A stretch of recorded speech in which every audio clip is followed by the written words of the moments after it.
사르르는 듯한 바람이 유진아 대위의 전투복깃을 파고들었다. 그녀가 새로 부임한 707대대는 비무장지대 DMZ2 인근의 가장 혹독한 전방에 위치해 있었다. 부대의 별명은 혹한의 요새였지만 지나는 버스에서 내리는 순간 이곳의 추위가 단지 날씨 때문만이 아님을 직감했다.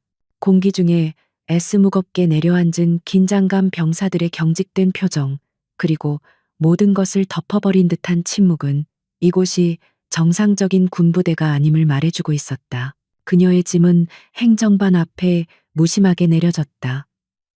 몇 분 지나지 않아 땅이 울리는 듯한 육중한 발걸음 소리와 함께 한 남자가 모습을 드러냈다. 황태석 소령이 요새의 지배자이자 대대장이었다. 그는 위아래로 진아를 훑어보며 노골적인 경멸감을 드러냈다. 그의 눈빛은 이런 연약한 여자가 왜 이곳에 왔나라고 묻는 듯했다. 황소령은 굵고 거친 목소리로 입을 열었다. 유진아 대위 본부에서 보낸 장난감이 고작 이건가. 진아는 흔들림 없는 눈으로 그를 마주했다. 그녀는 이곳으로 오기 전 황태석 소령에 대한 기본 정보를 검토했다. 그는 전투 능력은 뛰어났으나 성격이 오만하고 부하들을 불도저처럼 밀어붙이는 인물로 평가되어 있었다.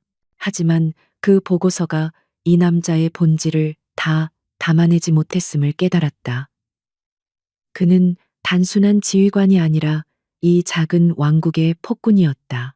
진아는 경례를 붙이며 침착하게 대답했다. 신고합니다.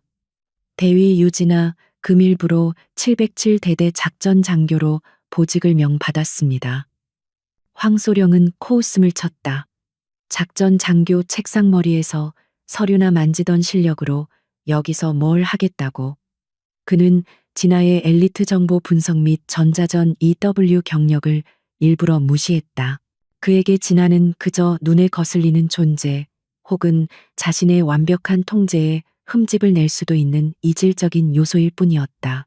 그는 손가락으로 멀리 떨어진 낡은 컨테이너 막사를 가리켰다. 내 사무실은 저기다. 내 눈에 띄지 말고 시키는 일이나 제대로 해. 진아는 아무 말 없이 자신의 짐을 들고 그가 가리킨 곳으로 향했다. 그녀의 사무실은 사실상 버려진 창고였다. 먼지가 뽀얗게 쌓인 책상과 고장난 통신 장비가 전부였다. 이것은 명백한 모욕이자 무시였다. 하지만 진아의 표정에는 어떤 동요도 드러나지 않았다. 그녀는 이런 종류의 인간들을 상대하는데 익숙했다. 오히려 이 냉대와 고립이 자신에게는 기회가 될 수도 있음을 직감했다. 황태석은 그녀를 과소평가했고 그것은 치명적인 실수가 될 것이었다. 그녀는 묵묵히 청소를 시작했다. 바깥에서는 병사들이 혹독한 훈련 구호 소리가 들려왔다. 그 소리에는 활기 대신 공포와 억압이 배어 있었다. 진아는 창문 너머로 병사들의 움직임을 살폈다. 모든 것이 황소령의 철저한 통제하에 기계처럼 움직이고 있었다. 이곳에서는 개인의 의지나 판단이 허용되지 않는 듯했다. 진아는 이곳이 단순한 부조리나 가혹행위의 현장이 아닐 수도 있다는 불길한 예감을 느꼈다. 황태석 소령은 진아에게 의도적으로 모욕적인 임무를 맡겼다. 그녀의 전문성과는 아무런 관련이 없는 지난 3년간의 탄약 재고 목록을 수기로 제작성하라는 명령이었다. 이것은 그녀를 길들이고 부대원들 앞에서 본보기로 삼으려는 속셈이었다. 황소령은 그녀가 불평하거나 저항하기를 바랐을 것이다. 하지만 진아는 불만스러운 기색 하나 없이 낡은 서류 더미를 받아들었다. 그녀의 수능적인 태도는 황소령을 만족시켰고 그는 진아를 다루기 쉬운 계집으로 완전히 규정했다. 진아는 밤늦게까지 차가운 사무실에서 램프 불빛에 의지해 서류를 뒤적였다. 수천 장에 달하는 목록은 지루하고 단조로웠다. 하지만 진아는 평범한 장교가 아니었다. 그녀는 대한민국 육군정보사령부에서 가장 뛰어난 데이터 분석가 중 한 명이었다. 그녀의 두뇌는 무의미해 보이는 숫자들 속에서 패턴과 변칙성을 찾아내도록 훈련받았다. 그녀는 기계적으로 숫자를 옮겨 적는 척하면서 모든 데이터를 머릿속에 저장하고 교차 검증하기 시작했다. 며칠이 지났다. 진아는 완벽하게 순종적인 부하 연기를 해냈다. 아침마다 황소령에게 깍듯이 경례를 했고 그가 던지는 모욕적인 농담에도 미소로 답했다. 부대의 다른 장교들이나 부사관들은 그녀를 동정하면서도 멀리했다. 황소령의 눈밖에 나는 것이 두려웠기 때문이다. 진아는 철저히 고립되었다. 하지만 그녀는 이 고립을 방패 삼아 물밑에서 조용히 움직였다. 그녀의 진짜 임무는 이제부터 시작이었다. 황소령은 그녀가 맡은 임무를 완벽하게 잊은 듯했다. 그는 자신의 왕국을 관리하는데 여념이 없었다. 그는 사적인 용무로 대대 밖을 자주 나갔으며 돌아올 때마다 그의 사무실에서는 측근들과의 비밀스러운 회동이 이어졌다. 부대 내에는 공공연한 비밀이 있었다. 황소령이 부대의 보급품을 빼돌려 암시장에 팔아넘기고 있다는 소문이었다. 하지만 아무도 감히 그 증거를 찾으려 하거나 문제를 제기하지 못했다. 그러던 어느 날 밤 진아는 드디어 첫 번째 실마리를 발견했다. 그녀가 검토하던 탄약 재고 목록과 실제 야간 순찰 일지 사이에 미묘한 불일치가 존재했다. 특정 날짜의 순찰 일지에는 특이사항 없음으로 기록되어 있었지만 탄약고의 출입 기록에는 누군가 심야에 접근한 흔적이 남아 있었다. 더 이상한 점은 그날의 유류열의 보급량이 평소의 3배에 달했다는 사실이었다. 공식적인 훈련은 없었던 날이었다. 진아의 심장이 가늘게 떨렸다. 이것은 단순한 실수가 아니었다. 누군가 의도적으로 기록을 조작하고 있었다. 그녀는 즉시 관련 날짜들을 교차 분석하기 시작했다. 패턴이 보였다. 한 달에 2~3번 기상 악화가 예보된 날 밤이면 어김없이 유류 소모가 급증했고 다음 날 아침이면 일부 감시 장비가 일시적 오류를 일으켰다는 보고가 뒤따랐다. 그리고 그 모든 날 황태석 소령은 긴급 야간 점검을 이유로 부대에 남아 있었다. 그녀는 자신이 밟고 있는 땅이 생각보다 훨씬 더 위험한 곳임을 깨달았다. 이것은 단순한 보급품 횡령 수준이 아니었다. 막대한 양의 유류 조작된 순찰 일지 그리고 꺼져버린 감시 장비. 이것은 무언가 훨씬 더 크고 조직적인 범죄가 일어나고 있음을 시사했다. 황태석은 이 전방에 고립된 요새를 자신의 범죄 소굴로 사용하고 있었다. 진아는 펜을 내려놓고 차가운 창밖을 바라보았다. 어둠이 짙게 깔린 연병장 너머로 황소령의 사무실만 늦게까지 불이 켜져 있었다. 진아는 자신의 신분을 숨기고 이곳에 온 이유를 다시금 상기했다. 그녀는 단순한 작전 장교가 아니었다. 그녀는 어머니라 부르는 단 한 사람 육군본부 감찰실의 최고 책임자인 장혜진 중장의 명령을 받고 움직이는 비밀 감사요원이었다.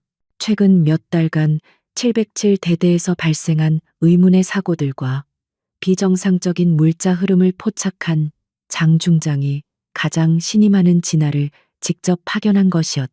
황태석은 그녀가 정보사령부에서 좌천되어 이곳으로 밀려난 줄 알고 있었다. 황소령의 오만함은 하늘을 찔렀다. 그는 자신의 부대가 완벽하게 통제되고 있다고 믿었다. 그는 진아가 밤늦게까지 사무실에서 서류와 씨름하는 것을 보며 자신의 권위에 눌려 쓸모없는 일에 매달리는 가련한 여자 장교라고 비웃었다. 그는 진아의 조용한 수능을 복종으로 받아들였고 그녀의 침묵을 무능함의 증거로 확신했다. 그는 몰랐다. 그가 던져준 서류 더미가 바로 자신을 올가멜덫이 되고 있다는 것을. 진아는 수집한 초기 데이터 조각들을 머릿속에서 조합했다. 황태석은 단순한 밀매상이 아니었다. 이 정도 규모의 작전을 전방 부대에서 수행하려면 내부 공모자들뿐만 아니라 외부의 거대한 비호 세력이 필요했다. 어쩌면 군 상층부 혹은 그보다 더한 권력과 연결되어 있을지도 모른다. 그녀는 자신의 임무가 예상보다 훨씬 더 복잡하고 위험하다는 것을 깨달았다. 그녀는 조심스럽게 자신의 통신 장비를 점검했다. 아직은 때가 아니었다. 더 확실한 증거가 필요했다. 밤이 깊어졌다. 부대의 모든 불이 꺼졌지만 진아의 낡은 컨테이너 사무실에서는 작은 불빛이 새어나오고 있었다. 그녀는 종이에 무언가를 빠르게 적어내려갔다. 암호화된 보고서 초안이었다. 황태석의 움직임 부대의 이상 징후, 그리고 발견된 기록의 불일치. 그녀는 이 모든 것을 논리적으로 정리했다. 그녀는 이 혹한의 요새에서 벌어지는 추악한 비밀을 밝혀내야 했다. 그것이 그녀가 이곳에 온 이유였고, 그녀가 존경하는 어머니 장혜진 장군과의 약속이었다. 진아는 창밖을 내다보며 심호흡을 했다. 황태석 소령의 사무실 불이 드디어 꺼졌다. 거대한 지프 차량이 어둠 속으로 미끄러져 나가는 것이 보였다. 또다시 예정에 없는 외부 회의가 시작된 것이다. 진아는 시계를 확인했다. 이제 그녀가 움직일 차례였다. 그녀는 서류 작업을 하는 척하며 대대의 모든 시스템 지도를 외우고 있었다. 황태석이 없는 지금 그녀가 접근할 수 있는 곳은 훨씬 더 많아질 것이었다. 그녀는 책상 서랍에서 작은 USB 장치와 도청 탐지기를 꺼냈다. 엘리트 정보 장교로서 그녀의 진짜 장비들이었다. 황태석이 그녀를 서류나 만지는 계집으로 얕보는 동안 그녀는 그의 통제 시스템 중심부로 파고들 준비를 하고 있었다. 그녀는 낡은 방 안 외투를 걸치고 문을 열었다. 차가운 복도의 공기가 그녀의 뺨을 때렸다. 진아의 눈빛은 그 어느 때보다 차갑고 날카롭게 빛나고 있었다. 혹한의 요새에서 진짜 사냥이 시작되고 있었다. 유진아 대위는 칠흑 같은 어둠 속을 유령처럼 움직였다. 그녀의 목표는 대대 통제실, 그 중에서도 황태석 소령이 가장 철저하게 통제하는 중앙통신실이었다. 황 소령은 부대 전체를 감시하고 있었지만 그는 진아를 단순한 행정장교로 얕보고 있었다. 그는 물리적 보안에는 자신 있었지만 진아가 파고들려 하는 곳은 시스템의 가장 깊은 논리 회로였다. 그녀는 황소령의 외부 회의가 적어도 3시간은 걸릴 것이라 계산했다. 통신실로 향하는 복도는 차갑고 조용했다. 순찰 중인 초병의 발소리가 멀리서 들려왔다. 진아는 그림자 속에 몸을 숨기고 그가 지나가기를 기다렸다. 그녀의 움직임은 특수 훈련을 받은 요원처럼 기계적이고 망설임이 없었다. 황소령이 그녀를 행정장교로만 생각한 것은 그의 가장 큰 실수였다. 그녀는 정보사령부에서도 최고의 현장 침투 및 사이버전 전문가로 꼽히는 인물이었다. 통신실 문은 최신형 디지털 잠금 장치로 보호되고 있었다. 하지만 진아는 이 시스템의 설치 매뉴얼과 취약점을 이미 파악하고 있었다. 그녀는 자신의 주머니에서 직접 개조한 소형 PDA를 꺼냈다. 이것은 단순한 개인정보 단말기가 아니라 군용 보안 시스템을 무력화시키기 위해 설계된 특수 장비였다. 그녀는 PDA를 잠금 장치의 유지보수 포트에 연결하고 몇 가지 명령어를 입력했다. 몇 초간의 정적 끝에 삑 하는 가벼운 소리와 함께 잠금 장치가 해제되었다. 통신실 내부는 서버의 냉각 팬 소리로 가득했다. 진아는 즉시 메인 서버렉으로 접근했다. 황소령은 자신이 모든 통신 기록을 완벽하게 통제하고 지울 수 있다고 믿었겠지만 그는 시스템의 백도어에 대해서는 알지 못했다. 진아는 시스템 깊숙한 곳에 숨겨진 로그 파일에 접근했다. 그녀의 손가락이 키보드 위에서 빠르게 움직였다. 그녀는 탄약 재고 목록에서 발견했던 그 이상한 날짜들을 검색하기 시작했다. 결과는 충격적이었다. 황소령은 단순히 감시 장비를 끈 것이 아니었다. 그는 부대 내의 통신망을 이용해 외부의 특정 IP 주소와 비밀리에 암호화된 통신을 주고받고 있었다. 데이터 패킷의 크기와 전송 주기로 보아 이것은 단순한 정보 교환이 아니었다. 막대한 양의 데이터가 오가고 있었다. 군사 기밀 기술도면 혹은 그 이상의 것일 수도 있었다. 진아는 재빨리 모든 접속 기록과 암호화 키 샘플을 자신의 USB에 복사했다. 그녀는 또한 야간 차량 운행 기록을 교차 검증했다. 공식 기록에는 순찰 또는 보급으로 기재되어 있었지만 진아가 시스템 로그에서 확인한 GPS 이동 경로는 전혀 달랐다. 차량들은 부대를 벗어나 민간인 통제 구역을 넘어 지도에도 제대로 표시되지 않는 낡은 군용 도로를 따라 이동하고 있었다. 그곳은 황소령이 관리하는 탄약고와 유류 저장고에서 가장 가까운 외부 연결 통로였다. 그는 부대 자산을 빼돌리는 수준이 아니었다. 그는 이 부대를 거대한 밀수 기지로 사용하고 있었다. 진아는 필요한 모든 증거를 확보하고 신속하게 흔적을 지웠다. 그녀는 시스템 로그에서 자신의 접속 기록을 삭제하고 모든 것을 원래 상태로 복구했다. 그녀가 통신실을 빠져나왔을 때 황소령이 부대로 복귀하는 차량의 헤드라이트 불빛이 멀리서 보였다. 그녀는 아슬아슬하게 자신의 낡은 컨테이너 사무실로 돌아와 책상 앞에 앉았다. 그녀의 심장은 격렬하게 뛰고 있었지만 표정은 얼음장처럼 차가웠다. 다음 날 아침 황소령은 평소보다 훨씬 더 날카로운 기분으로 진아를 호출했다. 그는 밤새 무언가 불쾌한 낌새를 느꼈지만 그것이 무엇인지 정확히 짚어낼 수 없었다.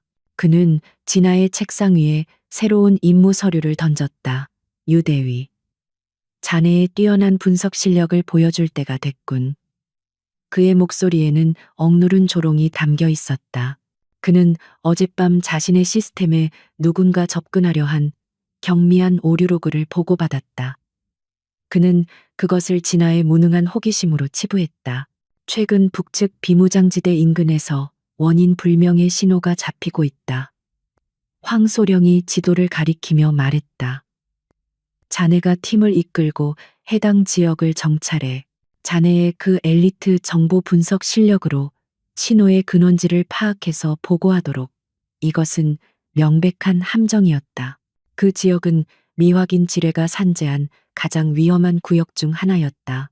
게다가 그 원인 불명의 신호는 진아가 어젯밤 확인했던 황소령의 불법 통신 채널일 가능성이 높았다. 황소령은 진아를 시험하고 있었다. 만약 그녀가 거부하거나 두려워하는 기색을 보인다면 그는 그녀를 무능하고 겁 많은 장교로 완전히 낙인 찍고 괴롭힐 것이다. 만약 그녀가 임무를 수락한다면 그는 그녀가 위험한 지뢰지대에서 사고를 당하거나 혹은 자신의 비밀 통신을 발견하고 제거 대상이 되기를 바라고 있었다. 그는 진아가 어떤 선택을 하든 자신이 이기는 게임이라고 생각했다. 진아는 지도를 물끄러미 바라보았다. 그녀의 눈은 황소령이 가리킨 지점이 아니라 그 너머의 지형을 훑고 있었다. 그곳은 어젯밤 그녀가 확인했던 불법 차량들의 이동 경로와 일치했다. 황소령은 그녀에게 덫을 놓는 동시에 자신의 범죄 현장으로 가는 열쇠를 쥐어준 셈이었다. 진아는 감정을 드러내지 않고 경례를 붙였다. 명령 받들겠습니다. 즉시 정찰팀을 꾸려 출발하겠습니다. 그녀의 침착한 반응은 황소령을 약간 당황하게 만들었다. 그는 그녀가 겁에 질려 얼굴이 하얘지거나 적어도 당혹스러워할 것이라 예상했다. 하지만 진아의 눈빛에는 두려움이 없었다. 오히려 차가운 결의가 서려 있었다. 황소령은 불쾌한 낌새를 느꼈지만 이내 고개를 저었다. 좋아. 어디네. 실력 좀 보자고. 하지만 명심해. 거기서 무슨 일이 생겨도 그건 내 책임이야. 진아는 즉시 정찰팀을 소집했다. 황소령은 고의적으로 그녀에게 가장 경험이 부족하고 문제아로 찍힌 병사들만 배정했다. 심지어 부사관 팀장은 황소령의 충실한 개로 알려진 박중사였다. 이것은 정찰 임무가 아니라 감시 임무였고 필요하다면 진아를 제거하기 위한 팀이었다.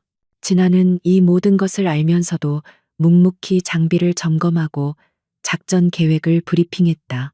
그녀는 박중사와 병사들 앞에 지도를 펼쳤다. 우리의 임무는 단순하다.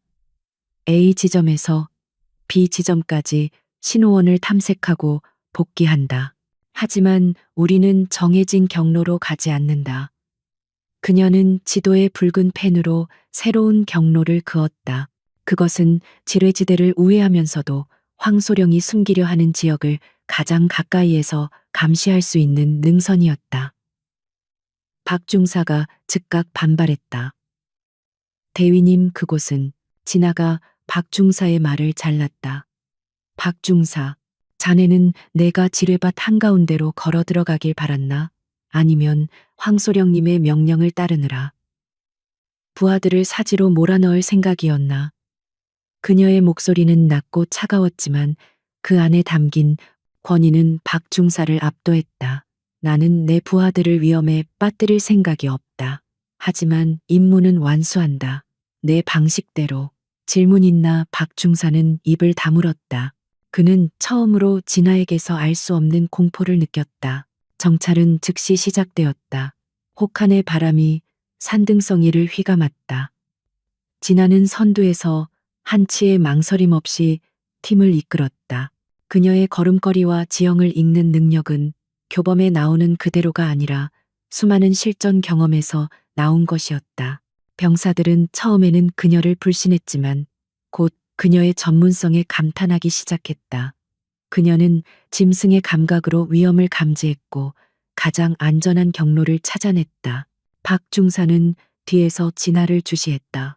황소령은 그녀를 책상 물림이라고 불렀지만 지금 그의 눈앞에 있는 여자는 자신이 지금껏 본 그 어떤 특수부대원보다도 침착하고 치밀했다.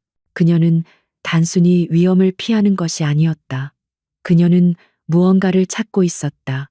그녀의 시선은 계속해서 황소령의 불법 통신이 이루어지는 계곡 깊숙한 곳을 향해 있었다. 박중사는 불길한 예감에 사로잡혔다. 바로 그때 진아가 손을 들어 팀을 멈춰 세웠다. 그녀는 망원경을 들어 계곡 아래를 주시했다. 그녀의 눈에 무엇인가 포착되었다. 낡은 위장막 아래 숨겨진 대형 트럭의 바퀴 자국, 그리고 방금 막 꺼트린 듯한 담배 연기. 그곳은 황소령의 부하들이 밀수품을 외부와 거래하는 장소임이 틀림없었다. 진아는 즉시 고성능 카메라를 꺼내들어 그 장면을 촬영하기 시작했다. 박중사가 다가와 속삭였다. 대위님, 저곳은 우리가 정찰할 구역이 아닙니다. 어서 복귀해야 합니다. 그의 목소리는 떨리고 있었다. 황소령의 비밀을 알게 되는 것이 얼마나 위험한지 그는 잘 알고 있었다. 진아는 카메라를 내리고 그를 돌아보았다. 박중사, 자네는 군인인가? 아니면 황소령의 개인 하수인인가? 저것이 뭔지 보고도 모른 척할 셈인가? 그 순간 계곡 아래에서 그들을 발견한 듯한 움직임이 보였다. 누군가 소리쳤고 곧이어 총알이 그들의 머리 위를 스치고 지나갔다. 매복이다. 전부 엄폐해. 진아가 소리쳤다. 박중사와 병사들은 혼비백산하여 바위 뒤에 숨었다. 그들은 민간인 복장을 한 정체불명의 무장 괴한들이었다. 황소령이 단순한 밀수가 아니라 무장 조직과 연계되어 있다는 증거였다. 진아는 침착하게 상황을 판단했다. 적의 수는 최소 10여 명, 화력도 압도적이었다. 이대로라면 전멸이었다. 그녀는 박중사에게 소리쳤다. 박중사, 병사들을 데리고 즉시 퇴각해. 내가 엄호한다. 이건 명령이다. 박중사는 망설였다. 대위님, 하지만 진아는 그의 멱살을 잡았다. 가서 황소령에게 보고해. 유진아 대위가 교전 중 사망했다고. 그리고 이건 자네가 살고 싶다면 반드시 감찰실에 전달해. 그녀는 자신의 USB를 박중사의 주머니에 쑤셔 넣었다. 박중사는 충격에 빠졌다. 진아는 이 모든 상황을 예상하고 자신을 미끼로 쓸 생각이었던 것이다. 그리고 그녀는 그에게 선택권을 주었다. 황소령에게 돌아가 거짓 보고를 하고 목숨을 부지할 것인지 아니면 이 증거를 가지고 진실을 밝힐 것인지. 진아는 더 이상 그를 보지 않고 자신의 소총을 챙겨 적들이 있는 방향으로 달려가기 시작했다. 그녀의 모습은 불을 향해 뛰어드는 불나방처럼 보였지만 그보다 더 치열하게 타오르고 있었다. 총알이 유지나 대위의 귓가를 찢는 듯이 스쳐 지나갔다. 매복이었다. 황태석 소령의 밀거래 현장을 포착한 순간 그녀의 정찰팀은 완벽한 십자포화에 갇혔다. 박중사는 공포에 질려 있었고 경험 없는 병사들은 우왕좌왕했다. 바로 그때 하늘이 그들의 편을 들어주기라도 하듯 예보보다 훨씬 강력한 눈보라가 산을 집어삼키기 시작했다. 시야가 순식간에 새하얀 벽으로 변했다. 진아는 이 기회를 놓치지 않았다. 박중사 전원 퇴각, 내가 후방을 맞는다. 그녀는 박중사에게 USB를 넘겨주며 외쳤던 말을 마지막으로 눈보라 속으로 몸을 날렸다. 그녀는 적들을 향해 엄호 사격을 가하는 척하면서 교묘하게 지형을 이용해 그들의 시야에서 사라졌다. 총성이 잦아들었을 때 그곳에는 진아의 흔적조차 남아있지 않았다. 그녀는 마치 하얀 눈 속으로 증발해버린 듯 했다. 박중사는 넋이 나간 채 부대로 복귀했다.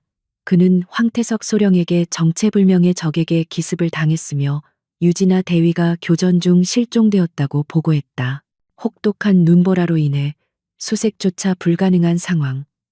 황 소령은 박중사의 멱살을 잡고 분노한 척 연기했지만 그의 눈빛은 기쁨으로 번뜩이고 있었다. 그는 박중사에게 함구령을 내리고 적의 침투를 명분으로 부대 전체에 비상 경계 태세를 선포했다. 황태석은 자신의 사무실로 돌아와 만족스러운 미소를 지었다. 유진아라는 귀찮은 골칫거리가 드디어 사라졌다. 그는 그녀가 이 혹한 속에서 살아남을 수 없으리라 확신했다. 설령 살아남는다 해도 자신의 부하들이나 밀거래 파트너들에게 발각되어 조용히 처리될 것이었다. 그는 이제 곧 있을 대형 거래에만 집중하면 되었다. 그는 자신의 완벽한 왕국이 다시 안정을 되찾았다고 생각했다. 하지만 황태석은 유진아를 너무 얕보았다. 진아는 죽지 않았다. 그녀는 특수부대원들도 견디기 힘든 극한의 생존 훈련을 이수한 몸이었다. 그녀는 눈보라를 방패 삼아 밤새 산속을 이동했다. 그녀의 몸은 만신창이가 되었지만 정신은 얼음보다 더 차갑고 날카로웠다. 그녀는 알고 있었다. 이 눈보라와 부대의 비상경계 태세가 바로 자신이 찾던 절호의 기회라는 것을. 진아는 부대의 가장 허술한 감시 구역 자신이 미리 파악해둔 폐기물 처리장 인근의 배수로를 통해 잠입했다. 부대는 겉으로는 비상경계 태세였지만 황소령의 관심은 오직 자신의 비밀 거래에만 쏠려 있었다. 진아는 그림자처럼 움직여 대대 본부 건물로 향했다. 그녀의 최종 목적지는 단 하나 황태석 소령의 사무실이었다. 그곳에 모든 것의 핵심이 있을 터였다. 눈보라로 인해 전력 공급이 불안정해지면서 본부 건물의 보안 시스템에 간헐적인 오류가 발생하고 있었다. 진아는 이 순간을 기다렸다. 그녀는 전력이 잠시 나간 틈을 타 자신이 미리 분석해둔 보안 시스템의 취약점을 파고들었다. 황 소령이 사적으로 설치한 비규격 감시 카메라와 동작 감지 센서를 능숙하게 무력화시켰다. 그녀는 이제 사자의 아가리 한가운데로 들어선 것이었다. 황태석의 사무실은 그의 오만한 만큼이나 사치스러웠다. 전방 부대 지휘관의 사무실이라고는 믿기지 않을 정도였다. 진아는 값비싼 양주나 장식품에는 눈길도 주지 않았다. 그녀의 시선은 벽에 걸린 거대한 707 대대 부대기 뒤편 미세하게 튀어나온 금속성 물체에 고정되었다. 그녀는 직감적으로 그것이 위장된 금고임을 알아차렸다. 그녀는 특수 제작된 청진기와 소형 드릴을 꺼냈다. 이것은 정보사 요원에게 지급되는 표준 장비였다. 황소령은 자신이 최첨단 디지털 금고를 사용한다고 믿었겠지만 진아는 그 모델의 기계적 결함을 꿰뚫고 있었다. 몇 분간의 숨막히는 작업 끝에 철컥하는 작은 소리와 함께 묵직한 금고문이 열렸다. 그녀의 예상이 맞았다. 그 안에는 그녀가 찾던 모든 것이 들어있었다. 금고 안에는 현금 다발 대신 여러 개의 암호화된 군용 하드 드라이브와 함께 손으로 쓴 낡은 가죽 수첩 하나가 들어있었다.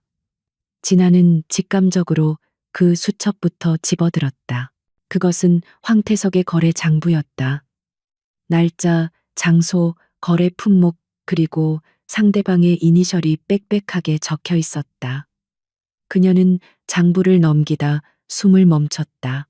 그곳에는 단순한 군수품 횡령이 아닌 최첨단 무기 설계도와 아군 배치, 현황까지 적혀 있었다. 황태석은 단순한 부패 군인이 아니었다. 그는 적국 혹은 거대 무기 밀매, 조직의 국가 안보를 팔아넘기는 매국노 반역자였다. 장부에는 그녀가 들어본 적도 없는 거물급 인사들의 이름과 은어가 가득했다. 이것은 황태석 혼자서 벌일 수 있는 일이 아니었다. 군 내부와 외부 정치권까지 연결된 거대한 암흑의 네트워크가 존재했다. 그녀는 자신이 얼마나 거대한 악의 실체에 맞서고 있는지 깨달았다. 진아는 즉시 자신의 소형 복제 장치를 꺼내 하드 드라이브에 연결했다. PROJECT 자고 적힌 드라이브였다. 그녀의 직감이 이것이 핵심이라고 말해주고 있었다. 데이터 복제가 시작되었다. 모니터에 표시되는 파일 목록은 충격적이었다. 며칠 후로 예정된 대규모 거래 계획서였다. 거래 품목은 최신의 스텔스 무인기 프로토타입. 구매자는 적대국의 비밀 공작 부대였다. 복제 작업이 진행되는 동안 그녀는 장부에서 또 다른 충격적인 사실을 발견했다. 보험이라는 이름의 섹션이었다. 그곳에는 과거 황태석의 비리를 의심하거나 접근하려 했던 인물들의 이름과 그들의 처리 결과가 적혀 있었다. 사고, 자살 불명예 전역, 모두 황태석의 손에 의해 제거된 이들이었다.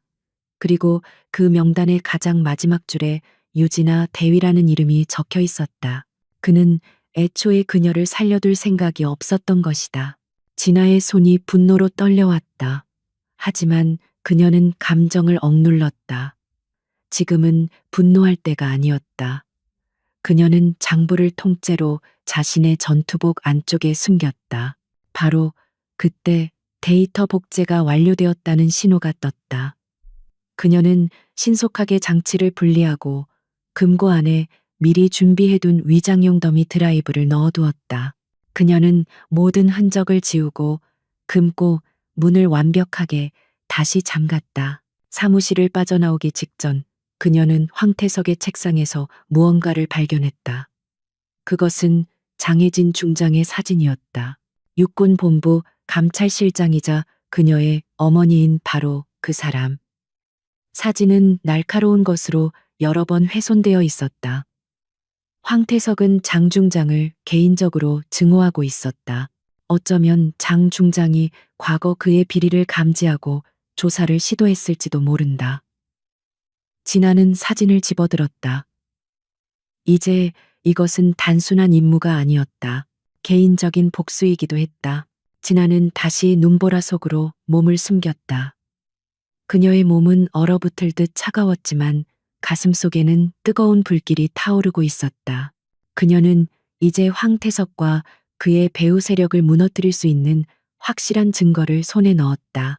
그녀는 부대에서 가장 외진 곳, 지금은 사용되지 않는 낡은 정비고로 향했다. 그곳은 그녀가 만일의 사태를 대비해 미리 마련해둔 은신처였다. 정비고의 차가운 바닥에 앉아 진아는 복제한 데이터를 확인했다. 모든 것이 완벽했다. 황태석의 반역 행위, 공모자들의 명단, 그리고 다음 거래 계획까지. 그녀는 이 증거를 즉시 장혜진 중장에게 전달해야 했다. 하지만 부대의 모든 통신망은 황태석의 감시하에 있었다. 외부와의 유일한 통로인 자신의 위성 통신 장비는 정찰 중 파손되었다. 그녀에게는 단 하나의 방법밖에 남아있지 않았다. 낡은 정비고의 차가운 시멘트 바닥이 유지나 대위의 체온을 앗아가고 있었다. 밖은 여전히 지옥 같은 눈보라가 몰아치고 있었다. 그녀의 은신처는 안전했지만 동시에 감옥이기도 했다. 그녀는 손에 넣은 프로젝트 저거너트 데이터와 황태석의 거래 장부를 품에 안고 있었다. 이 엄청난 반역의 증거를 가졌지만 그것을 전달할 방법이 없었다. 부대의 모든 통신망은 황태석의 귀와 눈이 감시하고 있었다. 그녀의 개인 위성 통신 장비는 정찰 임무 중 파괴되었다. 부대 내부에서 외부로 신호를 보내는 것은 자살 행위였다. 황태석은 그녀가 실종 상태이므로 부대 내에서 발생하는 모든 비정상적인 신호를 즉각 추적할 것이 분명했다. 그녀는 덫에 걸린 쥐와 같았다. 하지만 유진아는 포기하도록 훈련받지 않았다.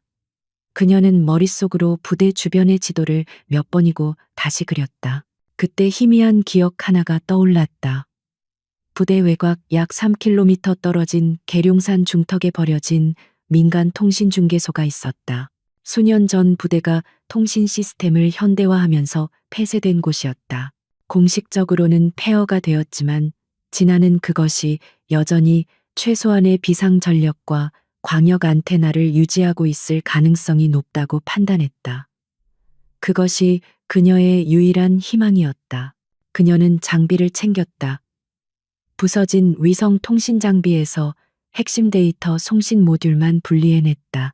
그것만 있다면 중계소의 안테나를 이용해 장애진 중장의 보안 채널로 단 한 번의 암호화된 버스트 전송을 보낼 수 있었다. 지금 당장 움직여야 했다. 눈보라가 그녀의 움직임을 감춰줄 유일한 아군이었다. 그녀는 황태석이 자신을 죽었다고 확신하는 이 시간을 놓칠 수 없었다. 진아는 정비고를 빠져나와 다시 한번 혹한 속으로 몸을 던졌다. 부대 외곽으로 나가는 길은 그녀가 들어왔던 배수로가 유일했다. 비상 경계태세로 인해 순찰 병력이 2배로 늘었지만 그들의 감시 역시 이 살인적인 날씨 앞에서는 무의미했다. 병사들은 감시탑 안에서 몸을 사리고 있었고 열감지 카메라는 눈보라 때문에 무용지물이 되었다. 그녀는 소리 없이 철책을 통과했다. 부대 밖으로 나오자마자 계룡산의 거친 산세가 그녀를 맞이했다. 눈은 허리까지 쌓여 있었고 바람은 칼날처럼 그녀의 방한복을 뚫고 들어왔다. 그녀는 지도나 GPS 없이 오로지 머릿부위 속에 저장된 지형 정보와 감각의 의지에 산을 올랐다. 체력이 급격히 소모되었지만 그녀는 멈출 수 없었다. 황태석의 다음 거래 날짜가 코앞이었다. 그녀가 늦는다면 모든 것이 끝장이었다. 몇 시간의 사투 끝에 그녀는 드디어 눈에 파묻힌 낡은 콘크리트 건물을 발견했다. 민간 통신 중개소였다. 문은 얼어붙어 있었지만 그녀는 지렛대로 사용한 쇠막대로 겨우 문을 열어젖혔다. 내부는 예상대로 차가운 정적이 감돌았지만 제어판의 희미한 비상등이 그녀의 예상이 맞았음을 증명했다. 최소한의 전력이 살아있었다. 진아는 얼어붙은 손가락을 녹여가며 자신의 송신 모듈을 중개소의 메인 증폭기에 연결했다. 이것은 규정에 없는 위험천만한 시도였다. 그녀는 장비의 낡은 회로가 자신의 군용 모듈에서 뿜어져 나오는 고출력 신호를 감당할 수 있기를 바라야 했다. 그녀는 노트북을 열고 장애진 중장과 약속된 가장 높은 수준의 보안 프로토콜을 활성화했다. 어머니에게 보내는 마지막 통신이었다. 그녀는 프로젝트 저거너트의 모든 데이터와 황태석의 장부 스캔본을 하나의 파일로 압축했다. 수신자는 단 하나 장애진 중장의 직속 보안 서버였다. 그녀는 숨을 깊게 들이마시고 전송키를 눌렀다. 낡은 중개소의 기기들이 위태로운 소음을 내며 과부하에 걸리기 시작했다. 모니터에 업로드 진행률을 나타내는 막대가 천천히 하지만 확실하게 차오르기 시작했다. 이것은 단순한 데이터 전송이 아니었다. 이것은 신호탄이었다. 이 신호가 전달되는 순간 거대한 반역의 사슬을 끊어낼 전쟁이 시작될 것이었다. 10%, 30%. 시간은 영원처럼 느리게 흘러갔다. 그녀는 이 거대한 데이터 버스트가 황태석의 감시망이나 혹은 더 상위의 적에게 탐지될 수 있음을 알고 있었다. 하지만 그녀에게 다른 선택지는 없었다. 한편 707대대 본부의 황태석 소령은 자신의 사무실에서 위스키를 즐기고 있었다. 그는 유진아의 사고 보고를 상부에 올리고 눈보라가 그치면 시신 수습을 하겠다는 그럴듯한 계획을 세우고 있었다. 그는 모든 것이 자신의 통제하에 있다고 확신했다. 바로 그 순간 그의 책상 위 금고 안에 숨겨둔 개인 보안 시스템에서 날카로운 경고음이 울렸다. 황소령은 술잔을 떨어뜨릴 뻔했다. 이 경고음은 부대의 공식 감시망이 아니었다. 그것은 자신이 불법적인 거래를 위해 설치해둔 사설 네트워크 감지기였다. 누군가 부대 인근에서 군용 등급의 초고대역 암호화 신호를 발신하고 있었다. 그의 모니터에 신호의 발신지가 붉은 점으로 깜빡였다. 계룡산, 중개소, 황태석의 얼굴이 일그러졌다. 그는 즉시 이 신호의 패턴을 분석했다. 이것은 일반적인 통신이 아니었다. 막대한 양의 데이터를 한 번에 쏟아붓는 버스트 전송. 그의 머릿속에 단 하나의 이름이 스쳐 지나갔다. 유진아, 그 계집이 살아있었다. 그녀는 자신의 사무실에 침입했고 데이터를 훔쳤고 지금 그것을 외부로 전송하고 있었다. 이런 치이치. 황소령은 욕설을 내뱉으며 책상을 주먹으로 내리쳤다. 그는 그녀가 누구에게 이 신호를 보냈는지 직감적으로 알 수 있었다. 자신의 숙적 몇 년 전 자신을 물어뜯으려 했던 그 여자, 감찰실에 미친 게 장혜진. 그는 유진아가 그저 본부에서 보낸 평범한 감사 요원인 줄 알았지만 그녀는 장혜진이 심어놓은 독침이었던 것이다. 전송 완료, 확인됨. 진아의 노트북 화면에 녹색 확인 메시지가 떴다. 모든 데이터가 성공적으로 전송되었다. 그녀는 안도의 한숨을 내쉬며 긴장이 풀린 몸을 벽에 기댔다. 임무는 완수되었다. 이제 그녀가 할 일은 어머니가 도착할 때까지 살아남는 것뿐이었다. 그녀는 자신의 흔적을 지우고 장비를 해체하기 시작했다. 전 병력 비상, 전 병력 비상. 황태석은 자신의 사병 스빙처럼 부리던 최측근 부하들에게 고함을 질렀다.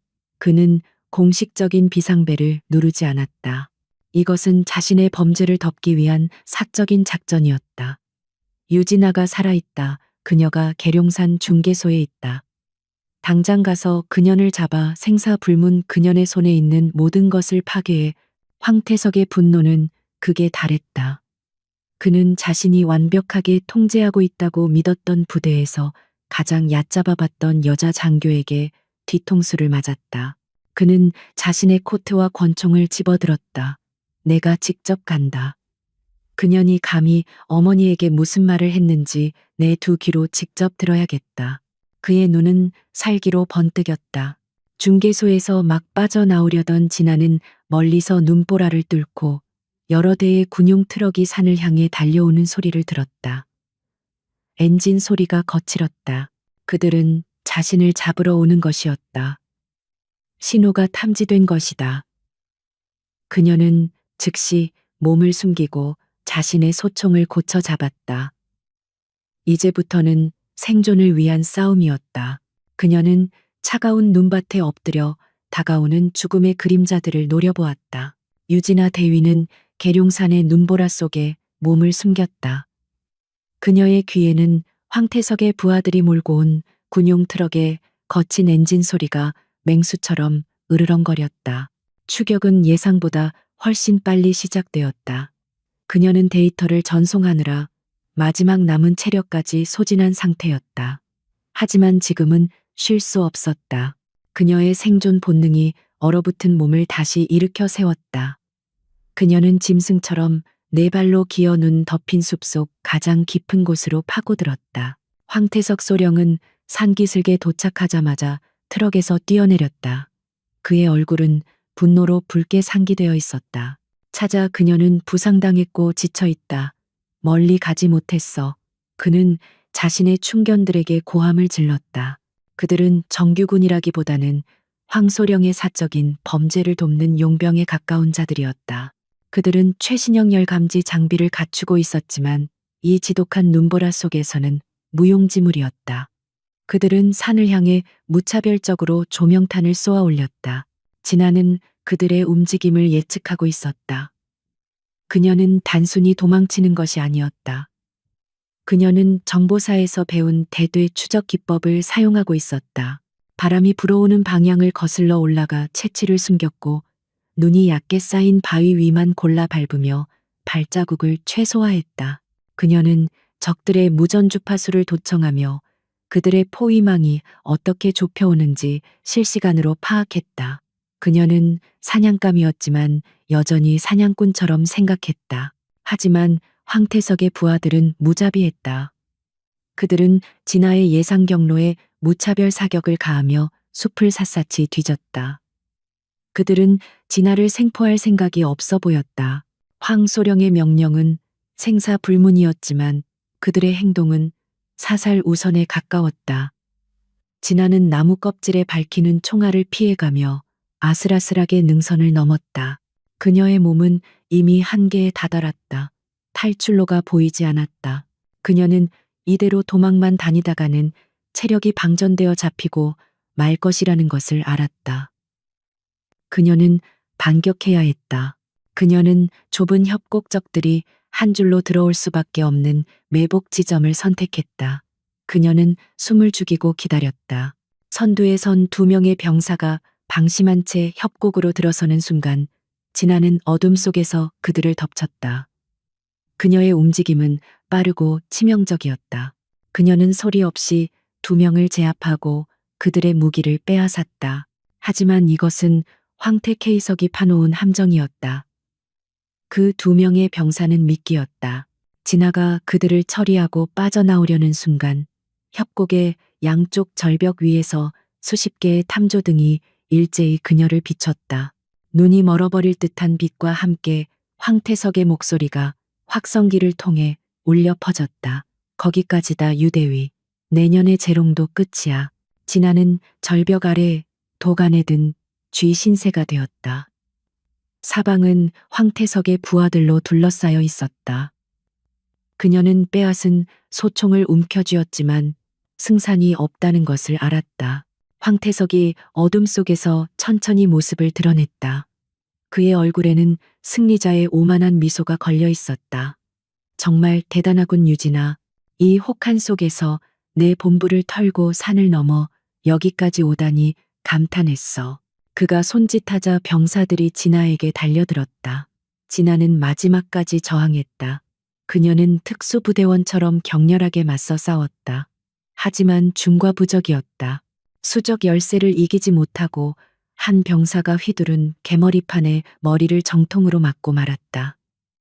진아는 무릎을 꿇었고 이내 차가운 눈밭 위로 쓰러졌다. 의식이 흐려지는 와중에도 그녀는 황태석을 노려보는 날카로운 눈빛을 거두지 않았다.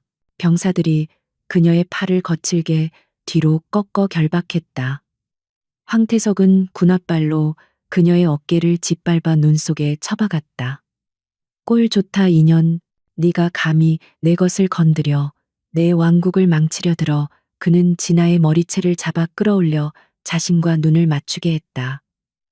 진아는 피가 흐르는 입술을 엠겨우 움직여 내뱉었다. 넌 끝났어 황태석.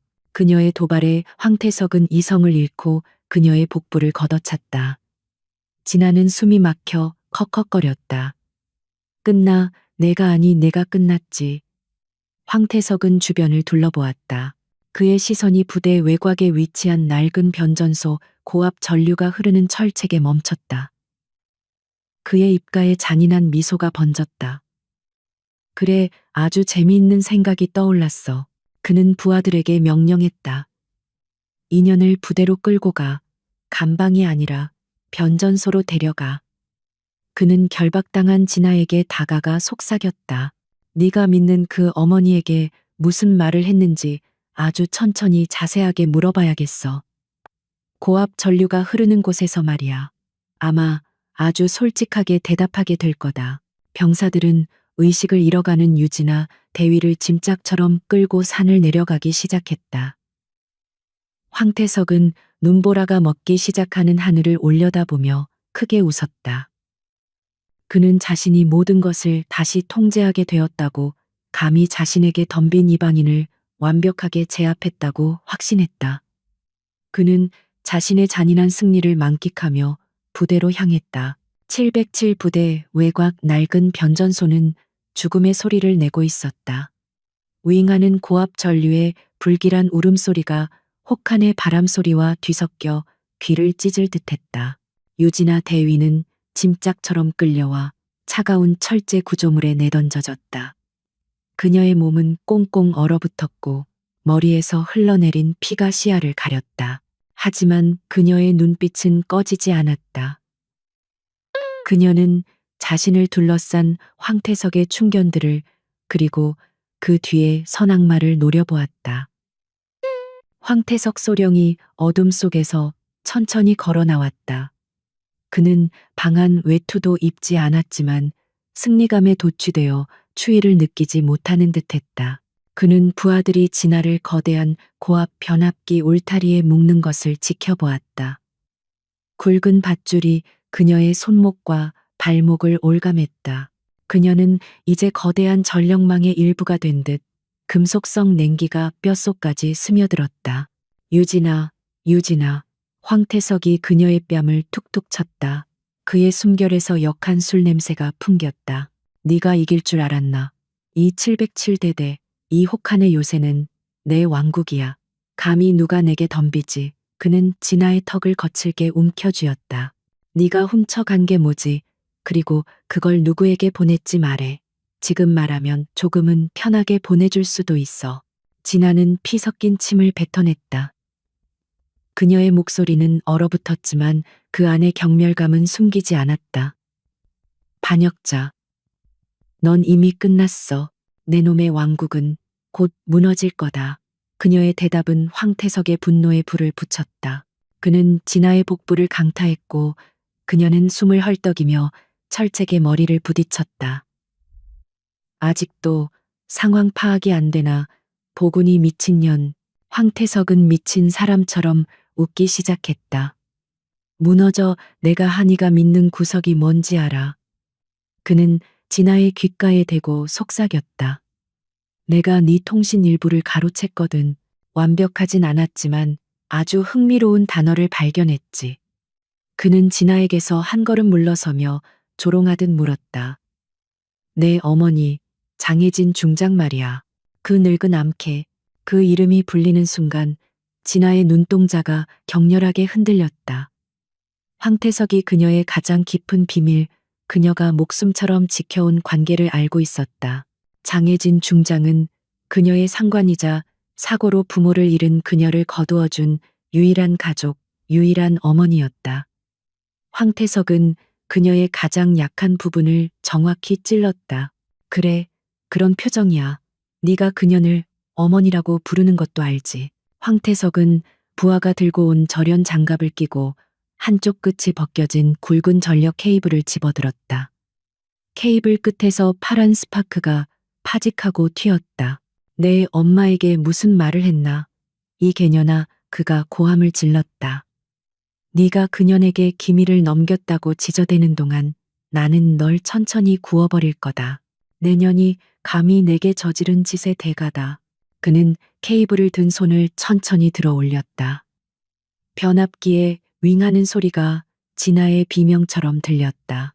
그녀는 필사적으로 몸부림쳤지만 밧줄은 그녀의 살을 파고들 뿐이었다. 황태석의 눈은 광기로 번뜩였다. 그는 이 순간을 즐기고 있었다. 이제 몇 초 후면 이 귀찮은 여자는 흔적도 없이 사라질 것이었다. 죽어라. 그가 케이블을 그녀의 가슴팍으로 내리찍으려는 바로 그 순간이었다. 모든 소리를 압도하는 굉음이 하늘을 찢었다. 두두두두두. 그것은 눈보라 소리도 변압기의 소음도 아니었다. 그것은 지옥에서 올라오는 듯한 육중한 헬리콥터 로터 소리였다. 황태석은 당황하여 하늘을 올려다보았다. 짙은 구름을 뚫고 수십 개의 거대한 서치라이트가 변전소 일대를 대낮처럼 밝혔다. 뭐야 이건 무슨 소리야. 검은색 유령들이 하늘에서 내려왔다. 대한민국 육군 최정예 707 특수임무단 흑표범 부대원들이었다. 그들은 소리 없이 패스트로프를 타고 지상으로 하강하여 순식간에 황태석의 사병들을 제압하기 시작했다. 레이저 조준기가 황태석의 부하들 이마에 붉은 점을 찍었다. 움직이면 쏜다. 전원 무기 버려. 특임대장의 목소리가 확성기를 통해 울려 퍼졌다. 황태석은 손에 든 케이블을 떨어뜨렸다.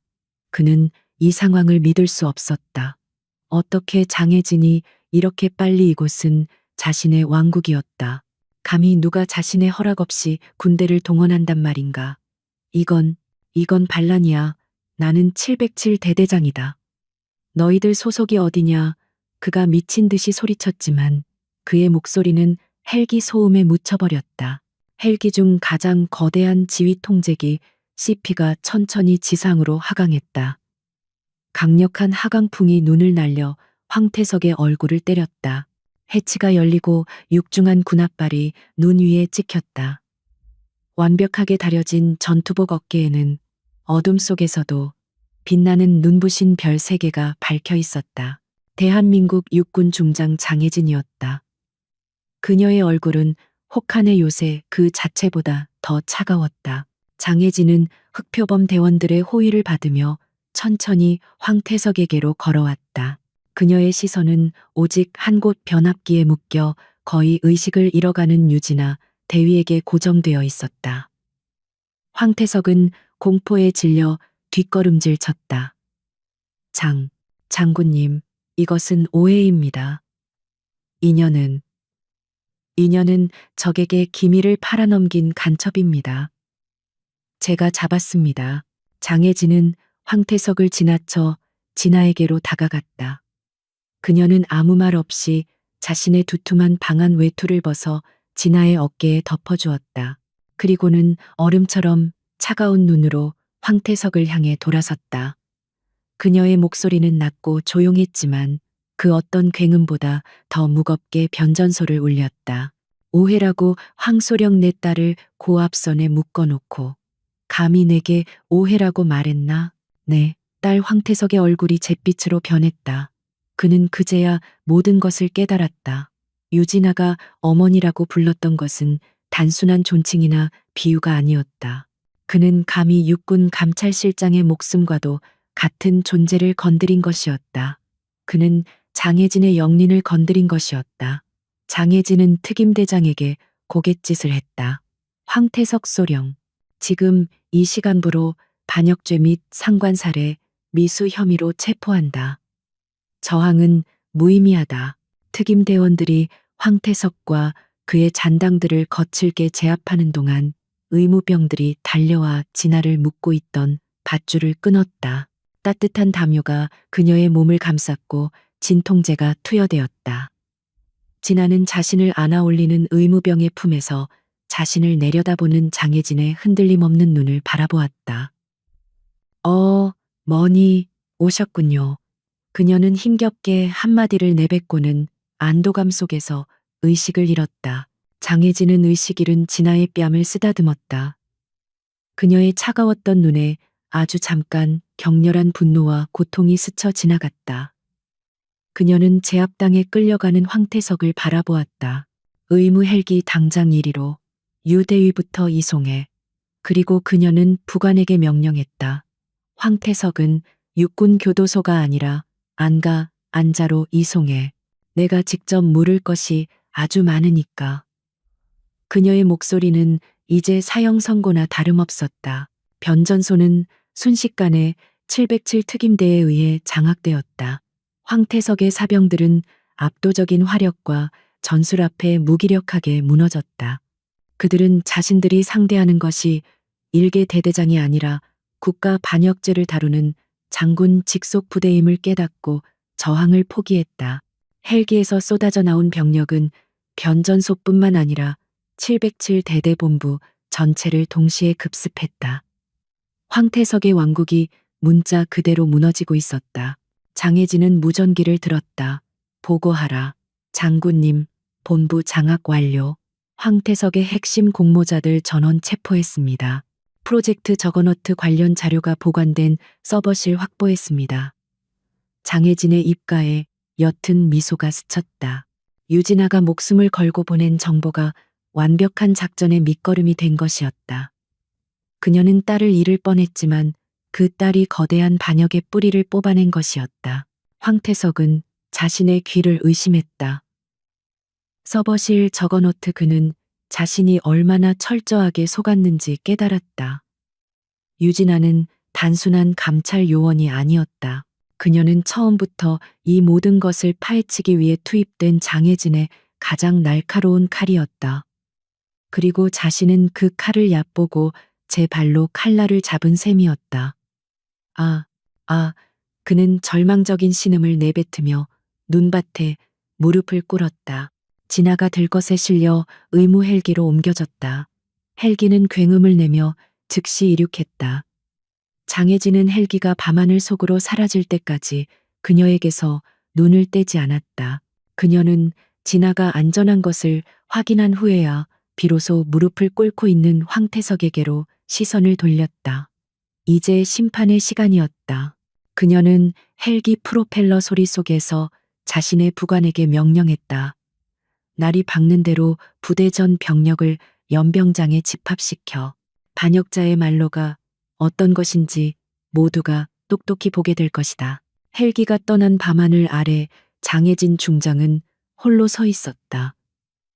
혹한의 바람이 그녀의 별 3개가 밝힌 베레모를 스쳤다. 그녀는 방금 끔찍한 전투를 치렀지만 진짜 전쟁은 이제부터 시작이었다. 황태석은 꼬리에 불과했다. 유진아가 가져온 정보는 군 상층부, 심지어 정치권까지 연결된 거대한 괴물의 존재를 암시하고 있었다. 그녀는 그 괴물의 심장을 꿰뚫어야 했다. 그녀의 딸이 시작한 전쟁을 그녀가 끝내야 했다. 다음 날 새벽 지독했던 눈보라가 걷히고 혹한의 요새에 차가운 아침해가 떠올랐다. 707대대의 풍경은 하룻밤 사이에 완전히 변해 있었다. 부대 정문과 주요 시설은 황태석의 부하들이 아닌 검은 베레모를 쓴 707 특임대 병력에 의해 완벽하게 통제되고 있었다. 부대원들은 혼란 속에서도 안도하는 기색이 역력했다. 그들을 억압하던 폭군의 시대가 끝났음을 직감했기 때문이다. 황태석 소령은 대대장실이 아닌 차가운 지하 임시 구금 시설에 갇혀 있었다. 그의 모든 계급장과 오만함은 박탈당한 채였다. 장혜진 중장이 그의 앞에 앉았다. 그녀의 책상 위에는 유진아가 목숨을 걸고 가져온 황태석의 비밀 장부와 프로젝트 저거너트 데이터가 담긴 하드 드라이브가 놓여 있었다. 황태석은 고개를 숙인 채 떨고 있었다. 그는 모든 것이 끝났음을 알았다. 장혜진은 장부를 펼쳤다. 황소령. 아니 이젠 그냥 황태석이지. 그녀의 목소리는 얼음장 같았다. 네가 팔아넘긴 건 단순한 군수품이 아니었어. 동료들의 피와 국가의 안보였다. 그녀는 장부의 한 페이지를 찢어 그에게 던졌다. 내 배후가 누구지? 이 리스트에 적힌 이름들, 그들의 정체를 풀어. 네가 유일하게 목숨을 부지할 수 있는 방법이다. 황태석은 무너졌다. 그는 장혜진의 눈을 보자 자신이 상대하는 것이 단순한 장군이 아님을 깨달았다. 그녀는 국가의 적을 처단하는 심판자였다. 그는 유진아에게 그랬던 것처럼 자신의 어머니에게 모든 것을 털어놓았다. 군 상층부의 묵인 세력 정치권과 연결된 무기 로비스트, 그리고 적대국과 내통하던 거대한 반역의 네트워크. 그의 자백은 대한민국을 뒤흔들 거대한 태풍의 눈이 되었다. 같은 시각 국군 수도병원 최상급 보안병실. 유진아 대위가 의식을 되찾았다. 온몸이 붕대로 감겨 있었지만 그녀의 눈은 그녀가 가장 먼저 본 것은 병실 한쪽에서 그녀를 지켜보고 있던 장혜진 중장의 모습이었다. 그녀는 밤새 헬기로 이곳에 날아와 진아의 곁을 지키고 있었다. 장혜진은 따뜻한 물수건으로 진아의 땀을 닦아주었다. 머니. 진아가 힘겹게 입을 열었다. 장혜진은 그녀의 손을 부드럽게 잡았다. 말하지 마라, 진아야. 다친 몸으로. 그녀의 목소리에는 지휘관의 위험 대신 오직 딸을 걱정하는 어머니의 따뜻함만이 담겨 있었다. 네가 해냈다. 네가 보낸 정보로 그 썩은 뿌리들을 모두 도려내기 시작했다. 날 실망시키지 않았어, 내 딸. 진아의 눈에서 뜨거운 눈물이 흘러내렸다. 그녀는 지옥 같은 요새에서 홀로 싸웠지만 결국 혼자가 아니었음을 깨달았다. 그녀는 자신의 임무를 그리고 자신의 어머니를 지켜낸 것이었다. 장혜진은 그녀가 잠들 때까지 조용히 그녀의 머리를 쓰다듬어 주었다. 혹한의 요새에서 시작된 전투는 끝났지만 더 큰 전쟁은 이제부터 시작이었다. 장혜진의 복귀와 함께 군 내부는 거대한 숙청 작업에 들어갔다. 유진아가 제공한 증거와 황태석의 자백은 그 어떤 변명도 허용하지 않는 확실한 증거였다. 프로젝트 저거너트에 연루된 장성급 인사들과 방위 산업체 간부들이 줄줄이 체포되었다. 그들은 자신들의 탐욕이 한낱 여자 대위라고 얕봤던 유진아에 의해 무너질 것이라고는 상상도 못했을 것이다. 황태석의 범죄는 과거까지 거슬러 올라가 재조명되었다. 과거 707대대에서 의문의 사고나 자살로 처리되었던 병사들의 사건 파일이 다시 열렸다. 그들은 황태석의 비리를 눈치챘거나 내부 고발을 시도했던 용기 있는 군인들이었다. 장혜진의 지시로 그들의 억울한 죽음의 진실이 밝혀졌고 그들의 명예는 회복되었다. 늦었지만 정의는 반드시 찾아온다는 것을 증명했다. 정찰 임무에서 살아 돌아온 박 중사도 조사를 받았다. 그는 공포에 질려 있었지만 자신의 주머니 속에 깊이 숨겨두었던 작은 USB를 꺼냈다. 그것은 유진아가 교전 직전 그에게 넘겼던 첫 번째 증거였다. 유 대위님이 제게 이걸 주시면서 살아남으라고 하셨습니다. 그는 황태석이 두려웠지만 유진아의 그 눈빛을 배신할 수는 없었다. 장혜진은 그 USB를 건네받고 박중사를 바라보았다. 자네의 작은 용기가 큰일을 해냈다, 박중사. 몇 주 후 유진아는 완벽하게 회복했다. 그녀의 어깨에는 새로운 훈장이 달렸고 소령으로 특별 진급했다. 하지만 그녀는 707대대로 돌아가는 대신 장혜진 중장의 직속 부관 감찰실의 최선봉에 서게 되었다. 그녀는 더 이상 혹한의 요새에 숨겨진 칼이 아니었다. 그녀는 이제 부패한 권력의 심장을 겨누는 국가의 가장 날카로운 칼이 되었다. 진아는 장혜진 중장과 함께 감찰실 창밖으로 서울의 야경을 내려다보고 있었다. 황태석과 그 일당은 모두 군사법원에서 최고형을 받았습니다. 진아가 보고했다. 장혜진은 고개를 끄덕였다. 수고했다, 유소령. 하지만 이건 끝이 아니야. 우리가 뽑아낸 건 괴물의 꼬리일 뿐 몸통은 여전히 어딘가에 숨어 있어. 진아는 흔들림 없는 눈으로 장혜진을 바라보았다. 그녀는 이제 어떤 적이 나타나도 두렵지 않았다. 알고 있습니다, 장군님. 그리고 저희는 그 몸통을 찾아낼 겁니다. 장혜진의 입가에 옅은 미소가 번졌다. 그녀는 자신의 가장 강력한 무기이자 가장 사랑하는 딸을 바라보았다. 그래, 우리가 함께라면. 두 사람의 시선이 어둠이 내린 도시 너머 아직 밝혀지지 않은 진실을 향하고 있었다. 정의를 향한 그들의 전쟁은 이제 막 시작되었을 뿐이었다.